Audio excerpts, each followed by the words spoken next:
Okay. I'm so I missed the 5, 4, 3, 2, 1. You gave me a derby. That was fun. So let's tell a story real quick. So you're working for a company that gets popped. Probably some of you are working for a company that got popped, but that's neither here nor there. Maybe you're working in ops, maybe you're working in dev, maybe you're working in InfoSec, whatever. That doesn't matter. What happens next, though, is a surprise. The auditors that did the post-incident response audit and analysis say that your software must be secure first. So what the heck does that mean, right? What are we going to do about that? You need to build security into your development lifecycle somehow, but you probably don't even have a direction. You need to have it in with your unit testing, your integration testing, the final pen test after it's ready to go. So how are you going to do that? That's the question we're here to answer today. So first let me introduce myself a little bit. My name is Bill Sempf. I am a developer, and I have been for 20 years, but I'll tell you a little bit about that. I am a husband and father. My son was supposed to come, but he decided to stay in bed and play video games instead. I'm an author. I've written 16 books on various development topics going all the way back to the original VB.NET and ending most recently with a book on developing HTML5 applications for Windows 8. I wrote for ROX. I now write for the Dummies series, which is horribly appropriate for me, but that's neither here nor there. I call myself a software composer, and it sounds like an unusual term, but I got it from this book called Lorem Ipsum, written by Carlos Bueno, and it's genius. I learned more in, uh-oh, am I in trouble? Oh, I thought they were going to throw me out of here. No, I don't. If the recording can hear it, I'm fine. I mean, they can hear me without the mic. I'm loud. So Lorem Ipsum. I learned more in this 168-page children's book about computer science than I did in 8 years of college. If you haven't read it, read it. It's about Lauren, who takes a travel through this land that's roughly equivalent to the different foci of software development. And there's brute force, and there's spaghetti code, and there's all these different things. And one of them is the composers. And the composers build these beautiful structures out of smaller things. And that is exactly what software development is today. We build these really sophisticated applications standing on the shoulders of giants. Very, very few line of business developers today actually write any significant code. What we do is wire together existing pieces of code. Thus, composer. But if I put composer on the business card, people think I still write music, and I don't. So software composer it is. So I am also an application vulnerability and that doesn't fit on the slide. So I'm a pen tester. I'm not really a pen tester. Jason is a pen tester. I do not sneak into people's buildings, feed them bullshit, and install malware. I am not that good. I'm not a good liar. In fact, I'm a terrible, really awful, terrible liar. I get nervous very easily. I do not think very well on my feet. I am not a pen tester, but it fits on the slide. What I do is I test applications to make sure that the security controls work properly. So I break into websites for a living. That's fine. And then hopefully I help people fix them, which happens a lot less often. So I am a home brewer. I am a lockpicker. And if you haven't seen, by the way, Adrian, I mean, bless his soul, man. If he brought all 3 recording sets and is running them and has a full lockpick village in the back. Well, over here. If you have not stopped by and see it, do so. His stuff is incredible. I am also a ninja. Please don't throw anything. You got me all freaked out. I know about the camera. I'm telling you. You can only see me up here because I allow you to. But please don't test me with anything. He's generally throwing things. It's really good. Anyway, in the software development industry, I'm considered something of an insurrectionist. I have this horrible habit of saying exactly the right thing at exactly the wrong time, or vice versa. In the security industry, which I assume most of you are part of, I'm actually kind of a soft, fluffy teddy bear. Security people are a lot more open-mouthed than devs are. But in the dev space, I'm considered kind of a pain in the butt. So anyway, so what are we here to talk about today? We're here to talk about a system for verifying application security controls. So this is related to the OWASP ASVS, the application verification application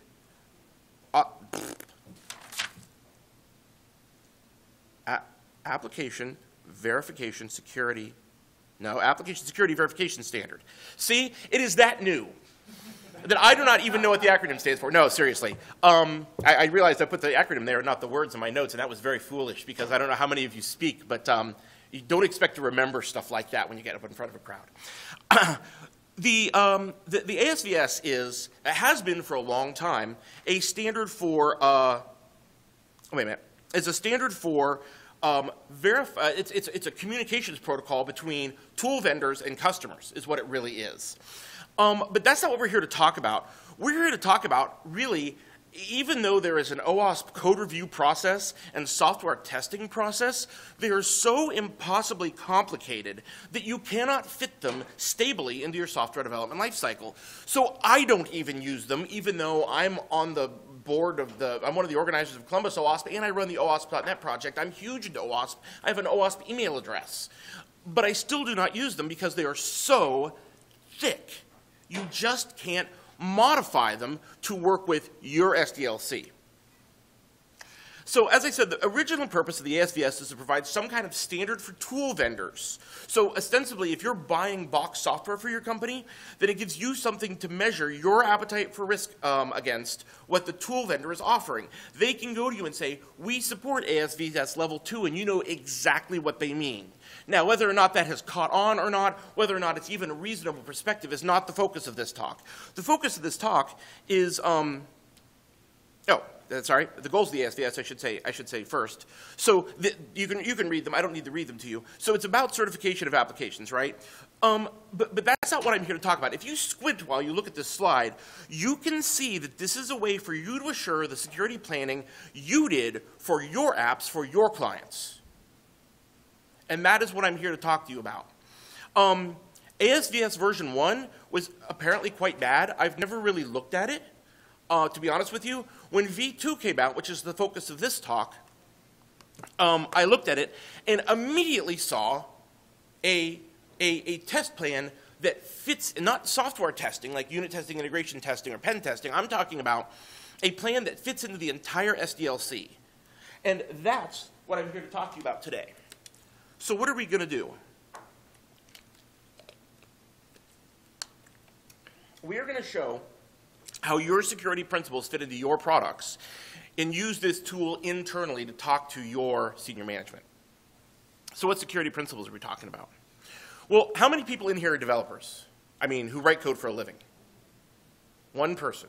Well, that's kind of 2 people. I see another one back there. You guys aren't really good at the whole raising hands thing, are you? So we have, so how many people are familiar with OWASP? Okay, that's a lot better. So for the 3 people who didn't raise their hands, wake up. Or OWASP is the Open Web Application Security Project. That acronym I know.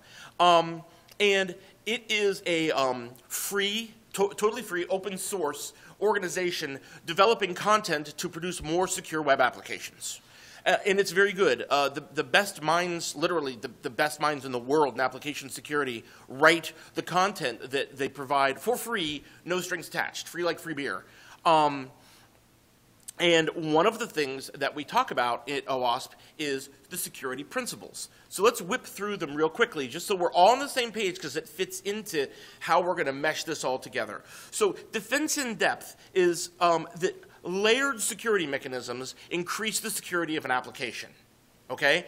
That is probably the #1 core principle that will come into play when attempting to integrate some kind of security into the software development lifecycle, right? While you're building the app, every tier is run by a different kind of dev. The database developers are over here, middle tier developers are over here, service developers are over here, UX developers are over here.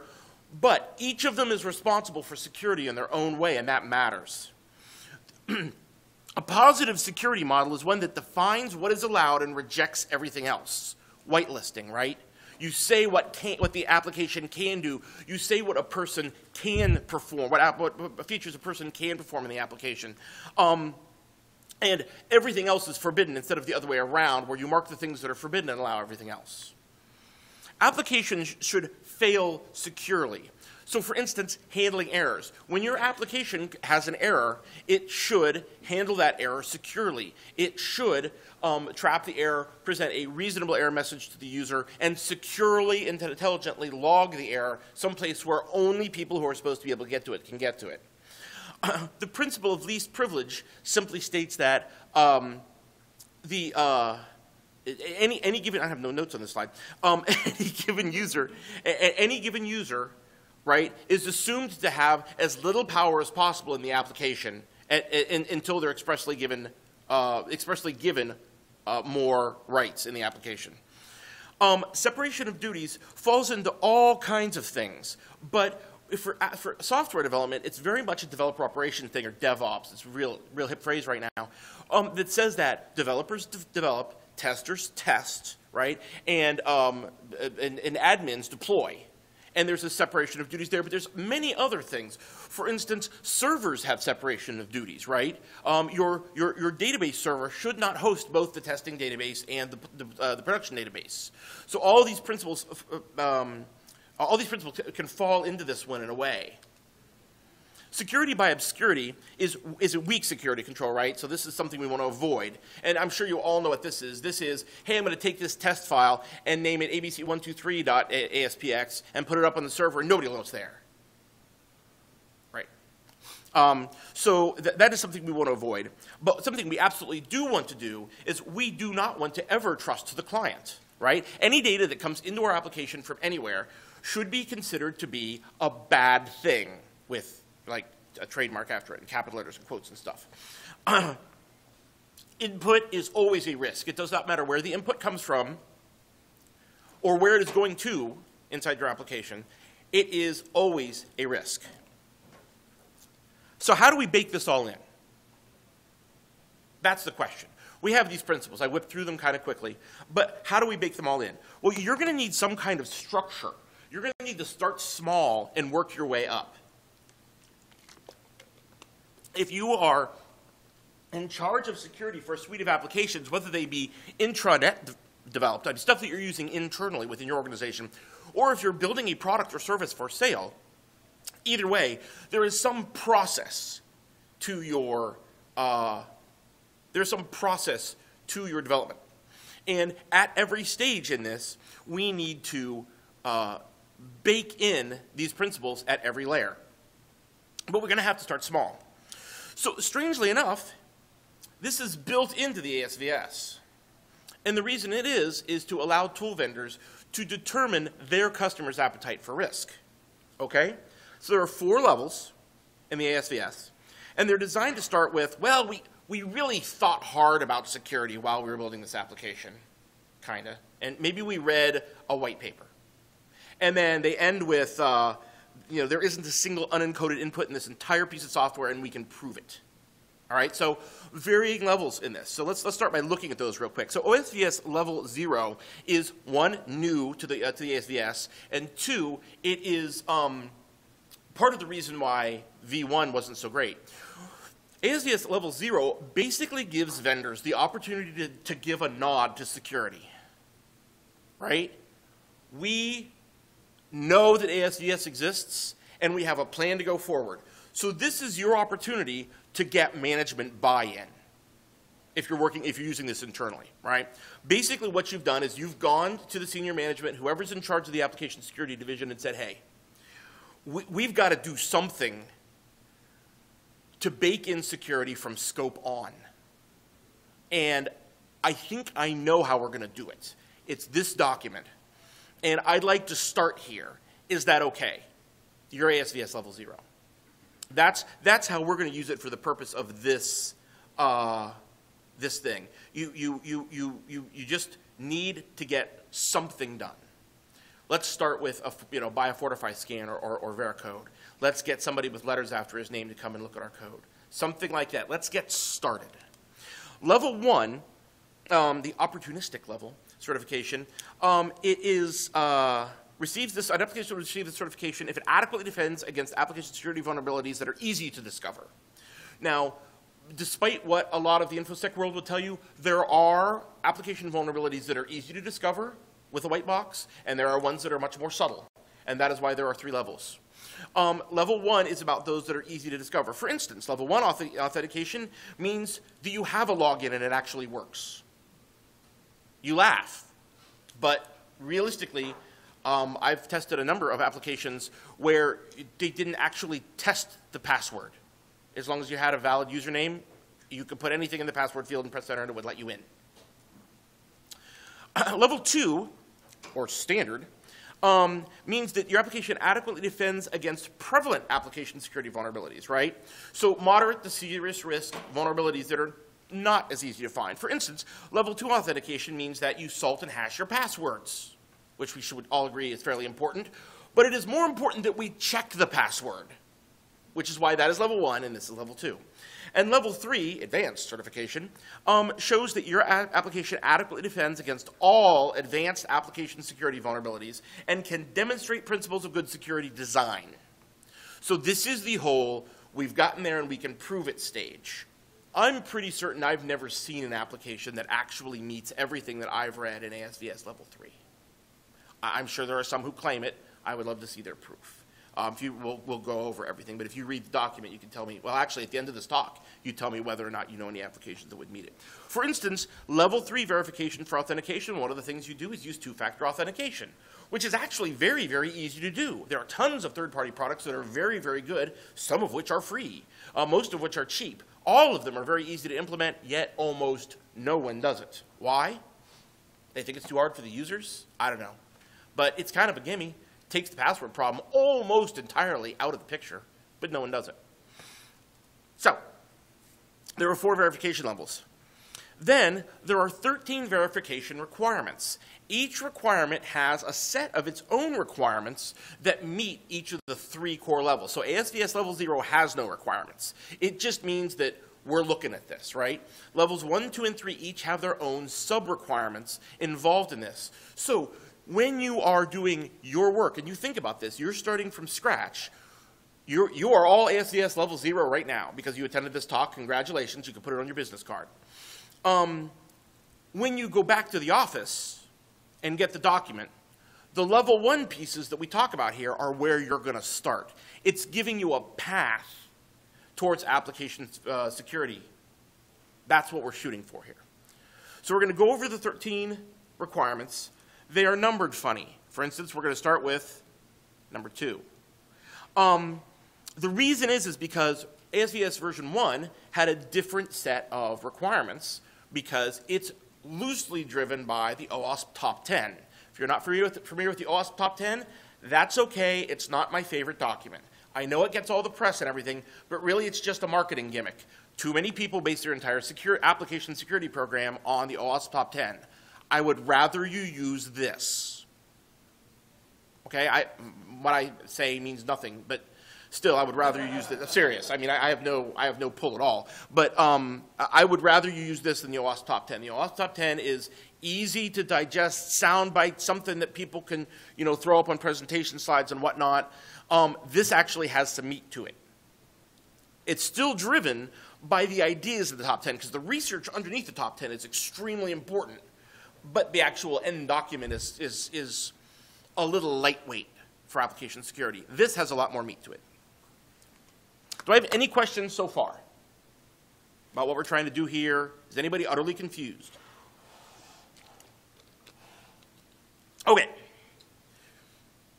Authentication has the second most requirements of any of the verification requirements. There are a lot of them.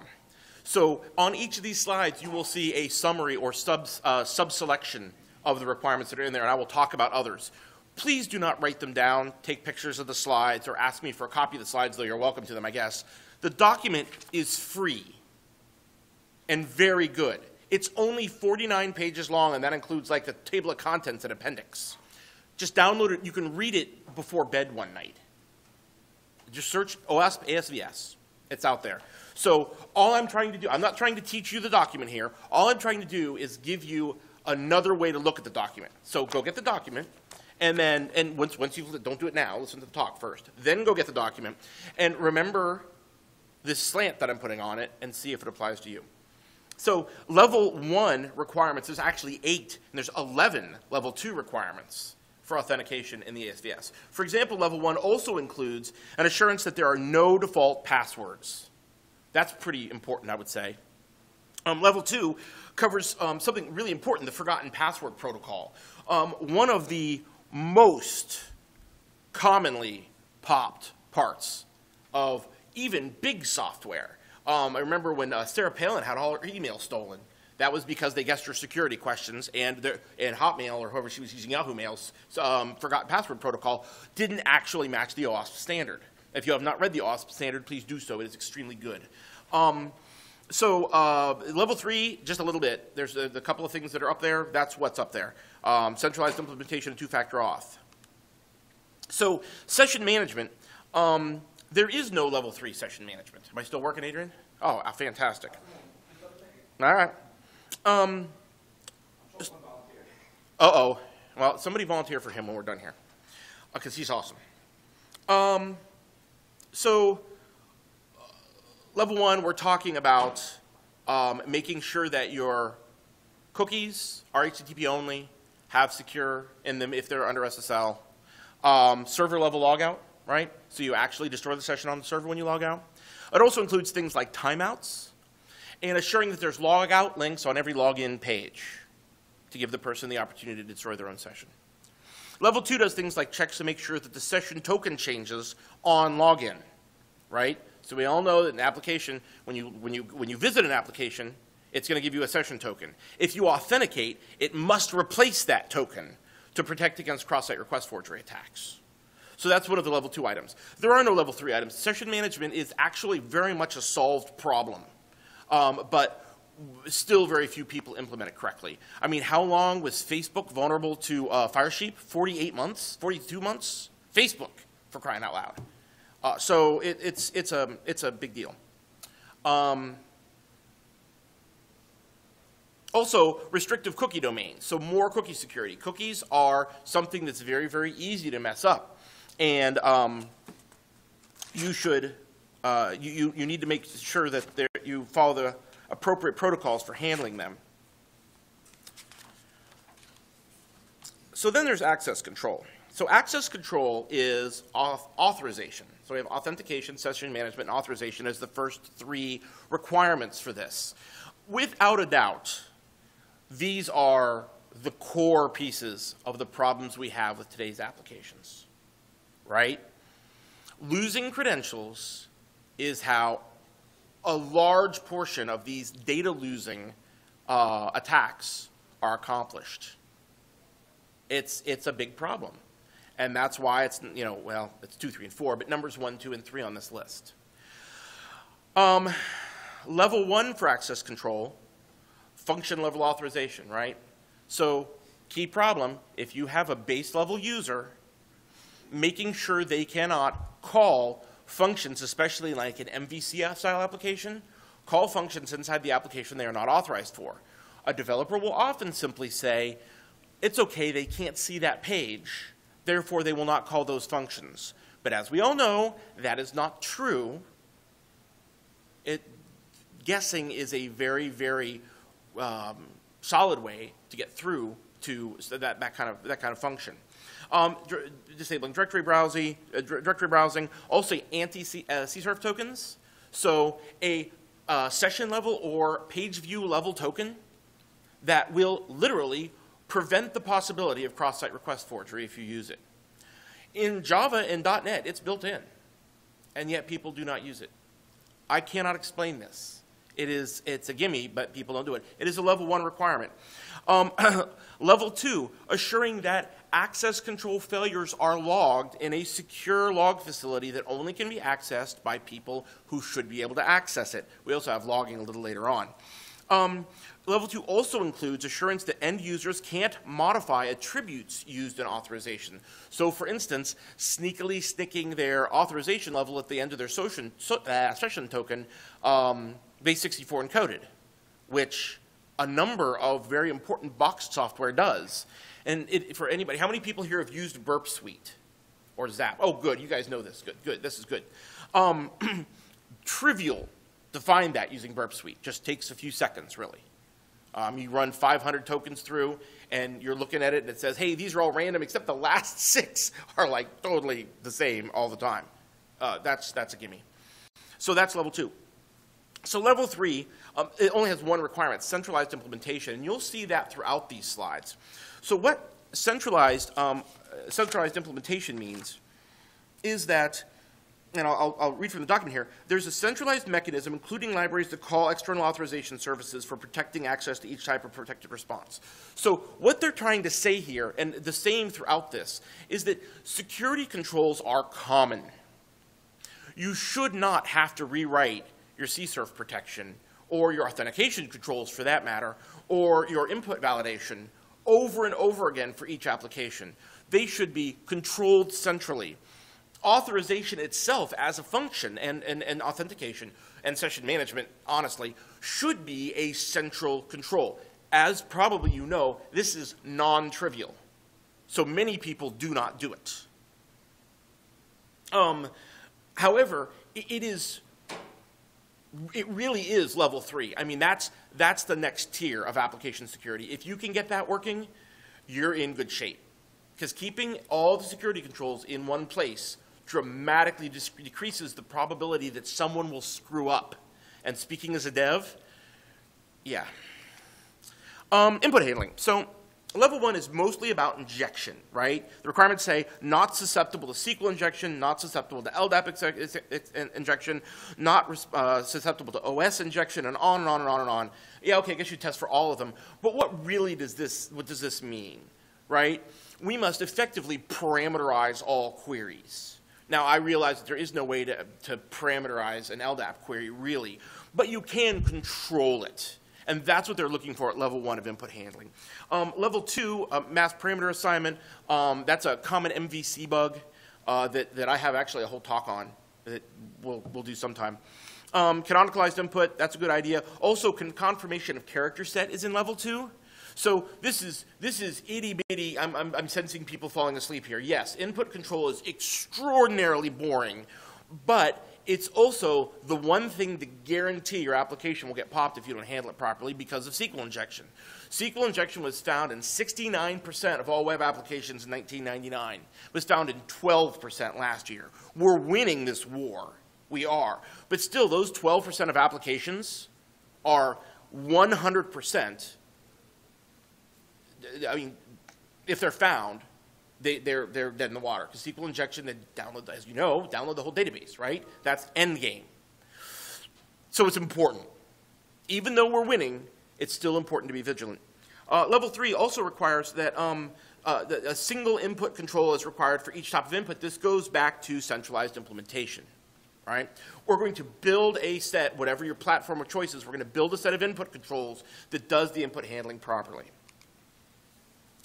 So cryptography is hard, okay? Does anybody know the one rule of cryptography? Thank you. That is exactly right.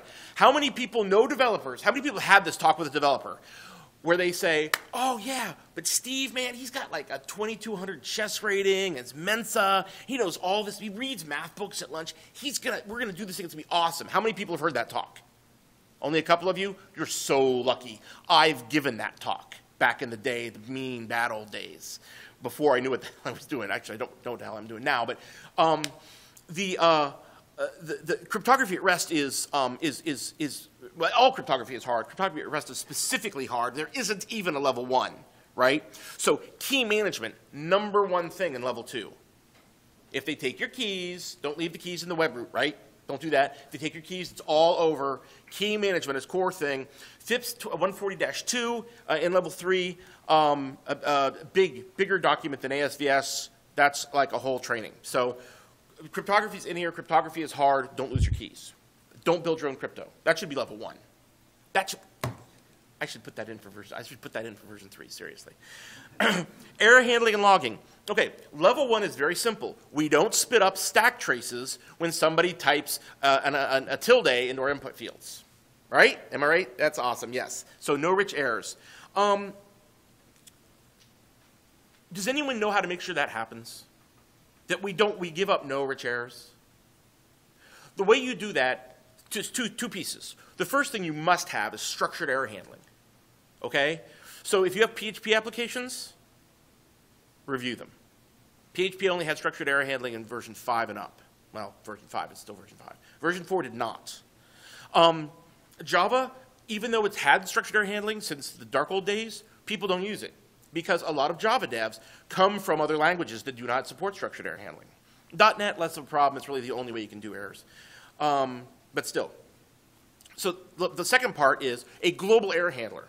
All web application platforms have some kind of thing that says, hey, if an error bubble's so high up that the web server is handling it now, and if you're gonna pass that stack trace to the client, do this. Last ditch effort at trapping an exception. And it works too. Those should be implemented. Check that. If you're gonna write something down, write that down. That's something to check when you get back. So level 2, what's level 2 includes? Everything here. Logs are inaccessible by default. I mentioned that earlier. What else? Not logging internal data. So if your log files are logging your database passwords, that is a bad thing. I know your log files are over here in the log serve, stuff like that. I've been a consultant since 1997.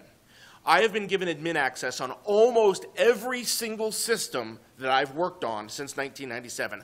I still have admin access on about 80% of those systems. If somebody gave me enough money, now that's a bad example because I'd never do it because I'd be too nervous, but there are people who I'm certain would go, and download those log files. All right? Don't trust that just because they're more secure than the rest of the stuff that they shouldn't have that next level, right? Don't store internal information in your log files. So level 3, even more log protection, because we're assuming that error handling has been handled level 1. Assuring proper encoding in the logs, so that if somebody throws an error in there, that when the admin uses a web viewer to view the log file, he doesn't get cross-site script attacked, for instance, which I've done before. It's actually very effective. So there's stuff, pieces like that. Making sure your analysis tools doesn't execute logged code is another great piece. So data protection. So data protection, level 1 is shown, right? Don't use URL parameters. We want to defend data coming in and data coming out from being someplace that we can't control it later. So if it's in the URL parameters, where's it going to end up? It's going to end up in log files. It's going to end up in router logs. It's going to end up in bookmarks, right? All these things, people are going to IM the URLs to each other. It's going to end up there. URL parameters are a bad deal for anything that's even moderately sensitive. Anything that can be modified, anything that relates to their session state. Level 2, make sure that client data can be purged and temporary data on the server can be purged. Level 3, level 3, we need to know what all that sensitive data is. We need to have that comprehensive inventory. It also includes things like detection of data exfiltration, right? So making sure that if somebody has, for instance, a great example of this is I wrote a Python script to exfiltrate all user accounts in Facebook. In Facebook's version 1 of their, in 1 and 1.1 of the Open Graph, there's a direct object reference vulnerability that, your user ID is just a big int.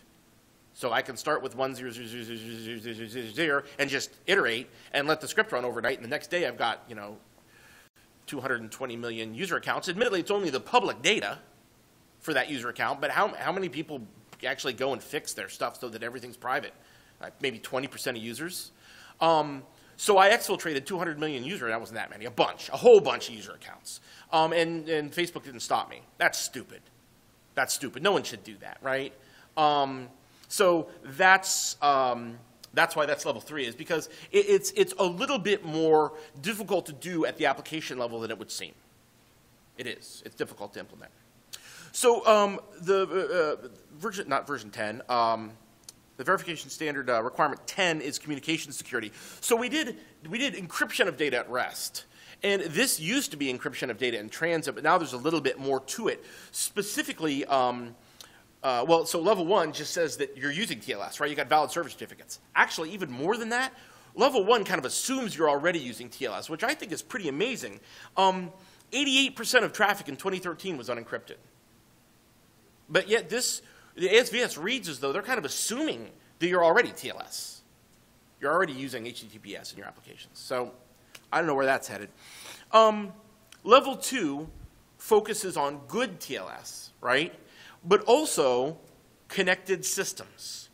So if you have, for instance, 3 servers running your application, one is the front-end web server, one is the middle-tier business logic server or business rules engine, and then a database, what kind of authentication do you have between there? Do you have minimum privilege? Because the key, how people get in and take over an entire company via the web applications is via pivot, right? They log in, they find a vulnerability, they exploit it, they pass it to a post-exploitation team that then goes in and uses the other machines in the network to grab other applications' data. So a given application, any user account that is used to access a database should not have access to any other database on the database server, for instance. So that's level 2. So level 3 has some special considerations for TLS consideration, like revocation information, improved configuration modes, and assuring that TLS never falls back to HTTP, which is sometimes a problem because some applications require that ability. But I recommend you don't. There's just no significant reason not to use TLS on every single page view now. There's no good reason. Number 11 is HTTP security. One would think this relates to TLS. It does not. This refers to actually the communications protocol of hypertext transfer protocol itself, right? Basically, your headers, right? Only allow needed HTTP verbs. If you are not using REST, you do not need put and delete. You only need get and post, turn everything else off. If you are not using WebDAV, you do not need options and header and all those other verbs, right? There's 26 verbs. You probably need 2. If you only need 2, only allow 2, this goes back to our security principles, right? Content type headers, clickjacking protection, which is the X, does anybody know off the top of their head? Yes, X screen options. Screen options? Frame options, yes. Look it up if you don't know it. If you have a very clicky application and it's public, you should have that header. It's just one header. You don't even have to bug your devs. You configure your server for it. Level 2 assures that headers only support ASCII. Spoofing protection, you can write them. Oh, X-frame options is in that. That's really funny. I wonder why it's like that. Huh. I wonder if I messed up or if well, I'll look it up. Somebody remind me to look that up later. Oh, did I mention this is a new talk? This is a new talk because version 2 just came out like, I don't know, November 18th or something. So this is all new stuff, and it's good. We like new stuff, yes? We like new. New is good, yeah. So, so there's HTTP security. How am I doing? Oh, my goodness gracious. We're running out of time. How many slides do I have left? Not too many. Okay, so malicious controls. This is near and dear to my heart, but I'm going to make it short. Malicious controls refers to the use of third-party controls in applications. Almost all of them do. You probably don't even know. You know that your dev team turns out this really slick-looking software quickly, and you're like, damn, this is a lot better than it was 10 years ago. I wonder what they're doing. They're probably using Telerik or something like it. They're using third-party vendors to do the stuff that's hard to do, like make pretty widgets that spin and flaming logos and stuff. Those controls are probably not being vetted by any security team, and they should be. I do not know why every requirement in V13 is, oh, I missed the V there. V13 is level 3. That's silly. This is not hard. Do the things that are required. Do code review, integrity assurance for the components. Make sure that the application, the components that are touching sensitive data are running inside of some kind of sandbox. This isn't particularly rocket science. Look at 13. It's important and it matters to you guys, and you probably don't even know. So there's another one that frustrates me a little bit. V15 is business logic. So apparently it's ASVS level 2 to make sure that your application runs properly. I mean, it does what it's supposed to do well. All this other stuff is peripheral. This whole thing, there's 10 requirements in here, and it's all, hey, make sure your application does what it's supposed to do properly. And what is it? Important business processes are on trusted servers, no elevation of privilege. That's kind of a gimme. No parameters, it supports parameter tamping protection, repudiation, information disclosure, denial of service, business limits on transactions per user per day. All these things, hey, make sure the application does its stuff properly. That should be level 1. That's neither here nor there. Definitely worth looking into, though. 10 really quick requirements that you can have one meeting with your devs and talk about what they're doing to support these 10 things. And if you get that deer in the headlights look, you know what you're faced with. Files and resources is V16. So file upload is my favorite attack against web applications. As it turns out, for most of your non-devs, It's non-trivial to do things like make sure a file is actually what the extension says on any platform. It's not impossible, it's just hard. Even in like .NET, which has a ton of cool stuff, you have to convert it to a bit stream to make sure it's actually a JPEG. And a lot of devs don't know how to do that because they don't do image processing. They're line of business devs. They do SQL database and math and stuff. Handling file upload is a big deal. However, the fact that making sure your files are stored outside webroot, uploaded files are stored outside webroot, that's level 2. That's amazing because that's super easy to do, a very obvious vulnerability, and was guaranteed to let me do whatever I want to do with your web server if it's implemented properly. So there's that. There's more to it than this even. Antivirus scanning is in there. Cleaning file names up, canonicalizing file names. Don't store things with the file names they were given, okay? Give them a new one and then store it in a database. Prevent direct object reference problems. So yeah, allowing the file of uploads is scary and dangerous, and even the level 1 stuff here is hard. I mean, talking about your devs with this is going to make them go white, I guarantee you. So last one is 17, mobile. Mobile is new to the ASDS, and it is monstrous. 28 requirements, more than doubles authentication. It is literally encompassing everything in all the other requirements except the word mobile is in there. Okay, not literally. Almost. There are some specific things. For instance, your mobile app should not run on a jailbroken device. That's something most people don't think about, but real good idea. I don't even know how to enforce that on Android or iOS, but I'm not a mobile dev. I know how to do Windows Mobile, but I don't know how to do it on Android or iOS. I'm sure you can, though. There's some platform-specific things on the list, like checking to make sure your files aren't written to the device with global read permissions. Honestly, this is a good list. Even if you're not going to do anything with ASVS, if you've got a mobile app, just read these 28 points. They're surprisingly good. And not that the rest of the document isn't. I think the whole document is fantastic. But the 28 points in 17 are really, they really boiled down the core of what you need to look for in mobile application security. So where do we go from here? Right? The ASVS is really just a set of street signs. There's no technical detail. That's good. The problem with the test plan and the code review templates in OWASP is that they are so full of details that they're almost unusable. But here, there's almost no technical direction. So I recommend a 5-step process. First, tell your management you have a plan.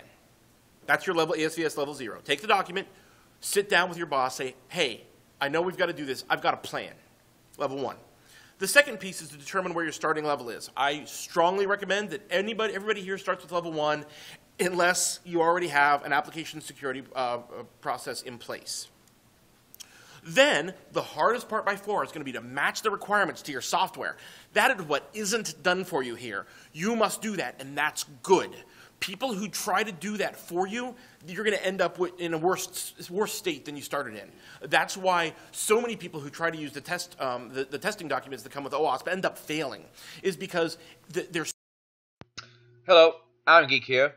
Unfortunately, the admin media's freeze up yet again, so shortly the audio with Bill will come back on. Sorry about this. I'm working on trying to figure out how all this works, but I think admin media needs to update their drivers.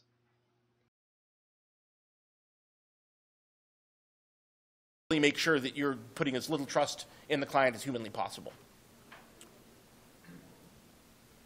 Nothing else? Yes, Jared? You mapped the ASVS back to the OWASP testing guide. They're actually very similar because they're both based on OWASP Top 10. The key high-level things are very similar. The problem is that the testing guide is these minutiae, and no one can do it. It's beautiful. It's huge and beautiful, and you look at it like in awe of this massive thing, but no one can implement that. This is a plan for the plan, you know? That's what I'm giving you here is a plan for the plan. I'll be around. Feel free to grab me and ask questions. Thank you very much, all of you, for coming. I appreciate it.